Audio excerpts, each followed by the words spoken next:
we would back that request for the MEA area up away from Carpenters Point Road, because one of the predominant comments coming from the Planning Commission when we met on this last was the concern over the visual appearance going up and down Carpenters Point Road if the 100-foot setback, which is what would be required in the MEA, was observed.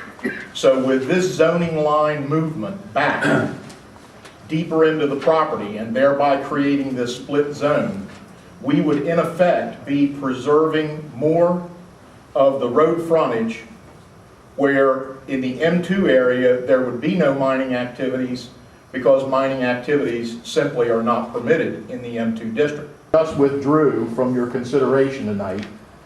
These are the two houses that we just indicated that we had increased the buffer for down in this corner.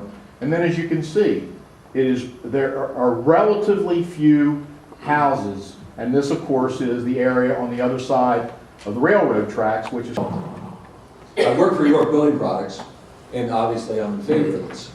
I've been with York 12.5 years, and I've lived in Elton for 9.5 years. Jim Goddard mentioned many things that I want to talk to you about concerning York Building Products and how they serve the community very well. But let me take it a little bit more maybe on a personal note. I get involved with the community. I feel I'm very active in the community in sports, with the Boys and Girls Club, with BPAC organization, and I'm currently on the board of the Chamber of Commerce. And one of the reasons I became a member of the Chamber of Commerce and eventually came to the board is because I believe that a good community is very dependent upon business, good business in our community, because that provides the jobs that we need to sustain a good quality community and county that we have. With this situation here, why I'm such in favor of it is we could lose jobs if this is changed in its zoning situation. So jobs are important today, tomorrow, and for our community. And that's all I'd like to say on that particular. Lived at 92 Kirk Road, maybe less than a half mile from the proposal of this. And I've lived there for all of 49 years and grew up. I was, born here and all. And when I was young, we used to go walk in those woods and go deer hunting. And there wasn't a sign on every other tree saying, no trespassing. You could go in there and go deer hunting and do whatever you want, and nobody got shot, nothing ever went wrong. And like you say, there's the two wetlands going through there. And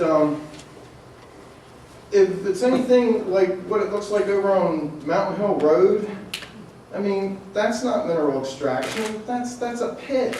It almost looks like it's lower than sea level. And what about the animals?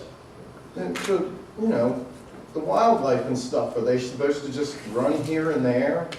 And to me, it's not all about having it 500 foot away from the road. It's about, there's property values that are going to be involved. People come to buy your house, they're going to look at that. Plus, it's about, doesn't anybody care about the woodlands? I mean, this thing's not going to be very far, and it's going to be uphill and upstream from the bay, and on the other side of Carpenters Point Road, there's a wetland there, and what's going to happen to the flow of the water and the ecology there? I just think that, why does it always have to be developed? Why can't we leave some woods around? This is Cecil County. Why can't we leave some woods? And I mean, I know that's going to fall on deaf ears, but that's what I wanted to say, because I've lived there all my life, and it's a beautiful place. It could be turned into a park instead of a mine. That's all.